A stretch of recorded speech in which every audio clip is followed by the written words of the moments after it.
This one makes me kind of angry because learned so much about skincare over the past few years, especially having my own brand and working with formulators and cosmetic chemists and with dermatologists and just seeing what happens behind the scenes. So I've come to the conclusion that there are some skincare rules that we've really gotten wrong. So let's talk about it. Just so I get it out of the way, because I know some of you are wondering, I am still very much anti-makeup wipes. I do not use makeup wipes. There maybe is a time and a place to use them, but I still don't think that they should be your main form of cleansing for your face. I just do not. So let's get into the rules that I do think we have gotten wrong though. And when I say that these are rules that we've gotten wrong, I mean, like, as a skincare community, there have been some generalized rules. There's just information that's out there on the internet, you know, whether it's from different organizations like the EWG or even dermatologists and experts that put out different information, even things that I said in the past. There are rules that I think have become like this general rule of thumb when it comes to skincare, and some of it is just not true. They're just these lies that have been perpetuated by people who take this information and then just keep spreading it. It just keeps on going, whether it's from influencers, from dermatologists, from experts, however it is that it's spreading on the internet.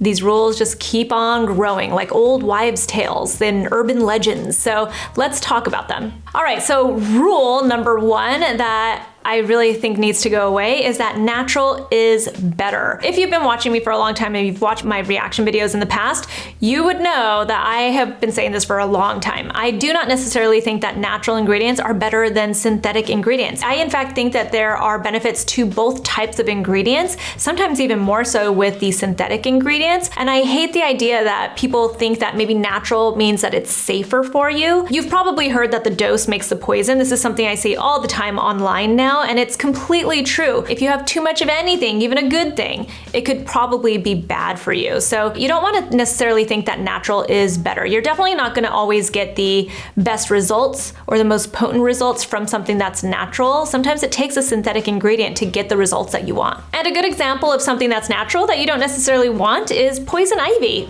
It is natural. Is it good for you? I would say not. Another rule that I think we get wrong in like the skincare industry and the skincare community especially is that alcohol and surfactants are bad for your skin, especially when you see them in a product.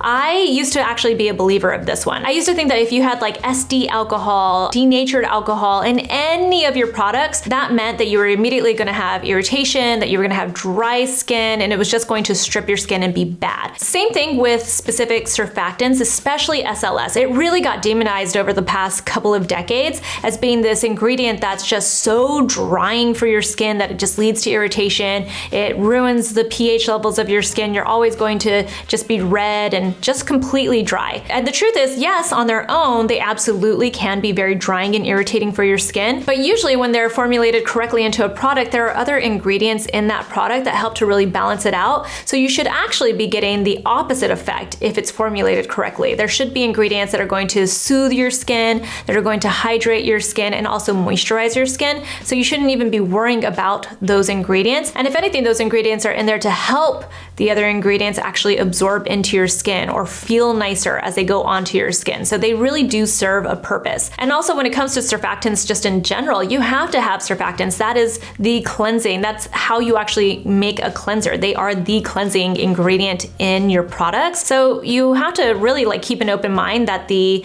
people that formulated these products are trying to formulate a really nice product for your skin, not something that's going to, you know, just completely destroy it. This rule kind of leads us to other ingredients as well. For instance, witch hazel. I feel like witch hazel has really been demonized over the past few years. You know, we've seen products like Thayer's, for instance, become super popular and then people being like, you cannot use that product. It has witch hazel in it. Witch hazel will ruin your skin. Witch hazel also, I think there is a lot of confusion because witch hazel can sometimes be distilled with drying alcohol, but there are other ways to distill it. So it might not even have alcohol in it. You might have even noticed that some products that have witch hazel in them actually state that they are alcohol free to help keep people, you know, from freaking out about it. But there are other ingredients that you can distill witch hazel with, and it can even be steam distilled. So it really all comes down to how is this product made? How are they sourcing the ingredients? Where is it coming from? How is that ingredient made? How did it come to be? What ingredients are they using to balance it? It all comes down to formulation. This also leads to another ingredient that I think has been really wrongly demonized, and I don't even know if we'll ever be able to get it back in our industry as like prevalent as it used to be, and that is parabens.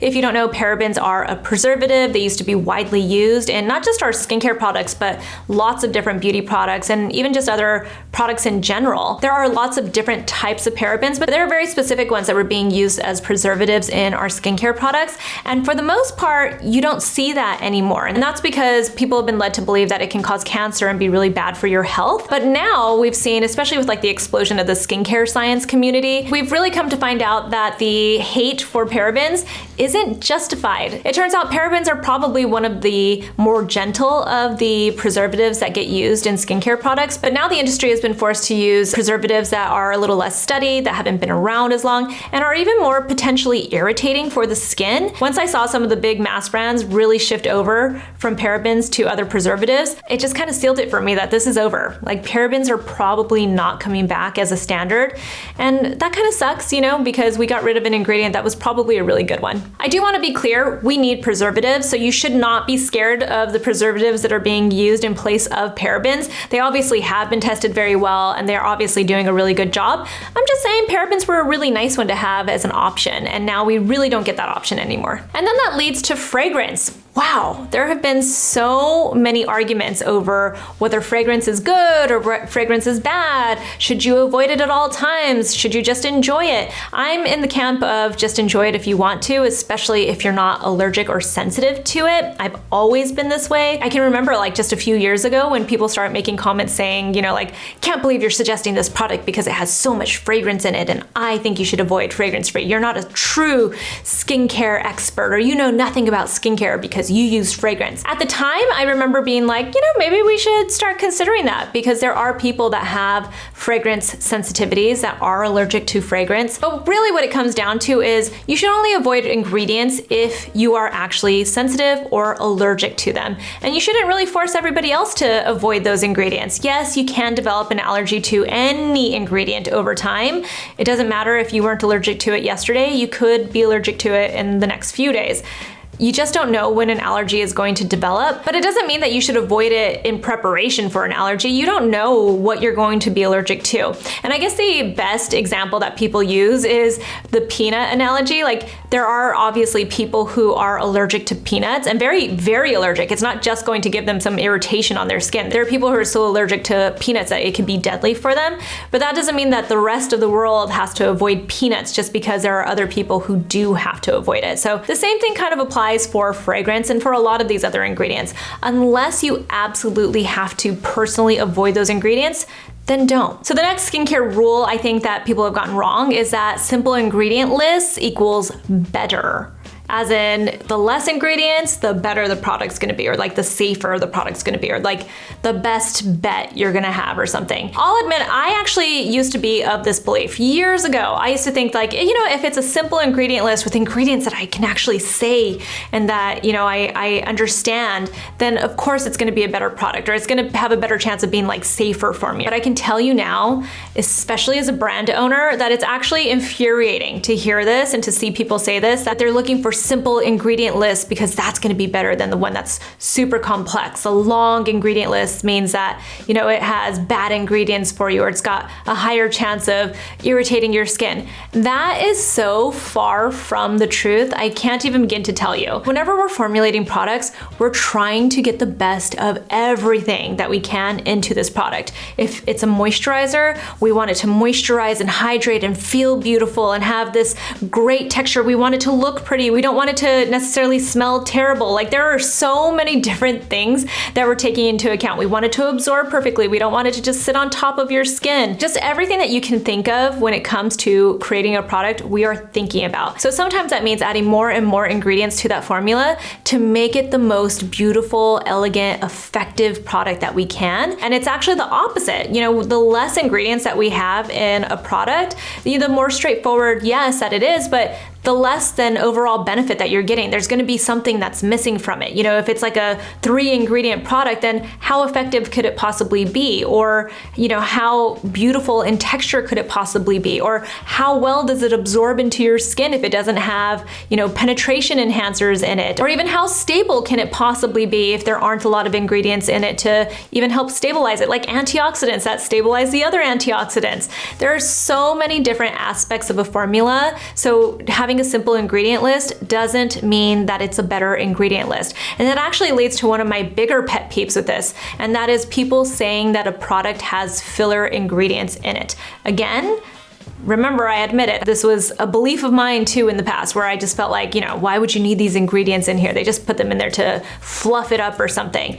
But again, as a brand owner, I can tell you that is so far from the truth. One, I can tell you that every ingredient that you add into a product not only is more expensive, it makes the overall product more expensive for you as the brand making that product, but two, that also means that there's another ingredient that you have to source, you have to keep track of, and you have to make sure it doesn't go out of stock. When we're making products, we are also keeping track of all the places that we get these ingredients from, and now that we have all these like supply chain issues and everything is out of stock, this comes down to even the smallest things like the ingredients. Each ingredient that goes into a formula, that means that that's more work for us to keep track of all of these ingredients and where they're coming from, and making sure we have enough of those ingredients to be able to make this beautiful formula for you. Each ingredient that we add to a product is meaningful, it serves a purpose, and there's just no such thing as a filler ingredient. If we can get rid of an ingredient, trust me, we would.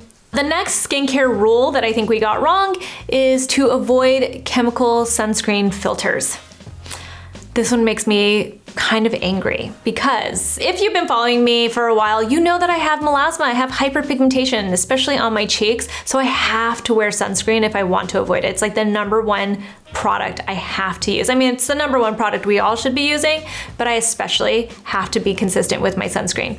That said, I used to be told that I have to avoid chemical sunscreen filters because they exacerbate melasma and they make it worse. They, you know, can irritate your skin. And I was even told they're not broad spectrum, that you can't get chemical filters that are broad spectrum. And I think that really severely limited my options when it came to sunscreens. So I wasn't as consistent in the past, like years ago, because I couldn't find sunscreens that I just really enjoyed putting on. This also happened during my first pregnancy. I was so worried about using chemical filters because I was told that they could be dangerous, they're in your blood, and all of this. The truth is, we don't really know, right? We just make the assumption that it's probably okay until we're told otherwise. I think that's like what it comes down to with chemical filters. That said, it was life-changing. It was like a game changer for me when I finally gave in to using chemical filters as well. And then I realized chemical filters are my favorite. That's all I ever want to use. I like mineral sunscreens. There are definitely a few that I finally have, you know, discovered that I love, but really my favorite sunscreens have chemical filters in them. Some of them are hybrid sunscreens and some of them are full-blown just chemical filter sunscreens, and they have been the ones that I use the most. I use them daily, I reapply, and they have become a regular part of my life, and that has been such a game changer. But I was avoiding them because I thought that they weren't as good. So really, the most important rule when it comes to your sunscreen is to just find a sunscreen that you enjoy using. That's what's most important. The next skincare rule is a little bit of a tricky one, and that's that you have to always wear moisturizer. You have heard me say this. You have to end your skincare routine with moisturizer. And I still stand by this rule, but this is where it gets tricky. And that is that moisturizer can be a lot of different types of products. You know, you can actually have a serum that has enough emollients in it and enough occlusives in it that it actually can be moisturizing enough for your skin. And I think that's why it gets so tricky, because at the end of the day, your moisturizer serves as more of like a shield. It locks everything in. So when you put on your hydrating products and all of your actives and everything, you want to have a moisturizer or something occlusive that's going to lock all of that in and protect it, right? So you can actually get enough moisture from very specific products like your serums. It just kind of goes to show that There's like this general overall rule, but then it becomes very nuanced. And this happens a lot when it comes to skincare. A lot of the rules that you'll hear people say become very generalized, but then you have to learn a little bit more to understand how the rules can, I guess, bend and change. So I think the whole point really is that just because someone tells you you don't have to use moisturizer doesn't mean you don't necessarily have to use moisturizer. You just don't have to use, I think, the classic idea, the concept of a moisturizer, that thick, gloppy stuff. There are so many variations of a moisturizer. And then the last rule is that you don't need eye creams, period. I'll admit I'm a little guilty for kind of like spreading this information because I posted a video where the title said, "I don't use eye creams at night." That was like the very specific part of the title, but I was obviously trying to be a little clickbaity with the title, and I think this set the tone of people kind of thinking that I just don't use eye creams whatsoever. I have definitely said to you guys that eye creams are glorified moisturizers. They still kind of are. It all comes down to formulation though, and what it is that you're trying to achieve with your eye cream. I'd say like, the majority of eye creams out there are probably just glorified moisturizers, but they have really nice ingredients in them because it's concentrated, right? Like you can create a formula that has so much more in it in this little jar than you can, if it's like a big moisturizer jar, if you really think about this. So if you were to pack like a big moisturizer jar with tons of different peptides and then all the different actives and lots of different antioxidants in it, then that product might cost you like $300, $400. But if you put that all concentrated into a little pot of eye cream, you can now sell that pot of eye cream for like, I don't know, $50, something like that, right? That eye cream could still be a beautiful moisturizer. It would just be a really expensive moisturizer, like J-Lo using La Mer all over her entire body. It's not what it was meant to be for. It was meant to be for your face, but technically you can use it all over your body if you've got the money. Eye creams are kind of the same way. You can technically use them all over your face, but they're made specifically with your eye area in mind.